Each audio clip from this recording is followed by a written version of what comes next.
যুক্তরাষ্ট্রকে ইরানের বিরুদ্ধে যুদ্ধে নামতে বলেনি পারস্য উপসাগরীয় দেশগুলো। তবে এখন অনেকেই চাইছে যুদ্ধ শুরু করে যেন আমেরিকা মাঝপথে থেমে না যায়। মূলত আরব দেশগুলোর ভয় ইরান ভবিষ্যতেও উপসাগরে তেল সরবরাহ ও অর্থনীতির জন্য হুমকি হয়ে থাকতে পারে। তিনটি উপসাগরীয় সূত্রের বরাতে বার্তা সংস্থা রয়টার্স এক এক্সক্লুসিভ প্রতিবেদনে বলছে, মধ্যপ্রাচ্যের দেশগুলো যুদ্ধ চালিয়ে যাওয়া চাইলেও নিজেরা কেউ যুদ্ধে জড়াতে চায় না। এই কারণে তারা ইসরায়েল ও যুক্তরাষ্ট্রকে চাপ অথবা অনুরোধ করছে এই যুদ্ধ শেষ করার তথা ইরানের সক্ষমতা শেষ করার।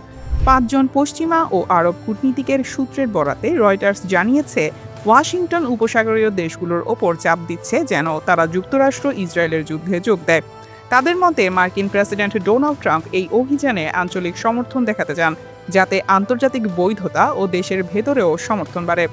সৌদি ভিত্তিক গালফ রিসার্চ সেন্টারের চেয়ারম্যান আব্দুল আজিজ সাগের বলেন, উপসাগরীয় দেশগুলোর মধ্যে এখন ব্যাপকভাবে মনে করা হচ্ছে ইরান সব সীমা অতিক্রম করেছে।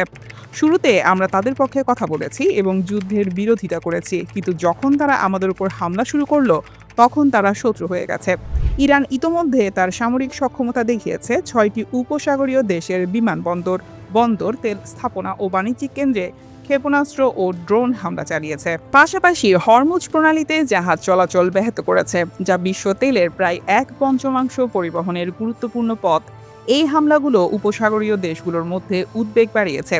যদি ইরানকে উল্লেখযোগ্য আক্রমণক্ষম অস্ত্র বা অস্ত্র তৈরির ক্ষমতা রেখে দেওয়া হয়, তাহলে ভবিষ্যতে যে কোনো উত্তেজনায় তারা আবার তেল সরবরাহকে জিম্মি করতে পারে।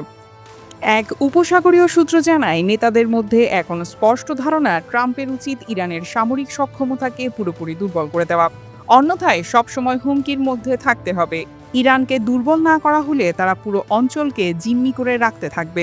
শিয়া সংখ্যাগরিষ্ঠ ইরান দীর্ঘদিন ধরে তার সুন্নি আরব উপসাগরীয় প্রতিবেশীদের সন্দেহের চোখে দেখে এসেছে, যারা যুক্তরাষ্ট্রের ঘনিষ্ঠ মিত্র এবং তাদের দেশে মার্কিন সামরিক ঘাঁটি রয়েছে তাদেরকে শত্রু মনে করেছে।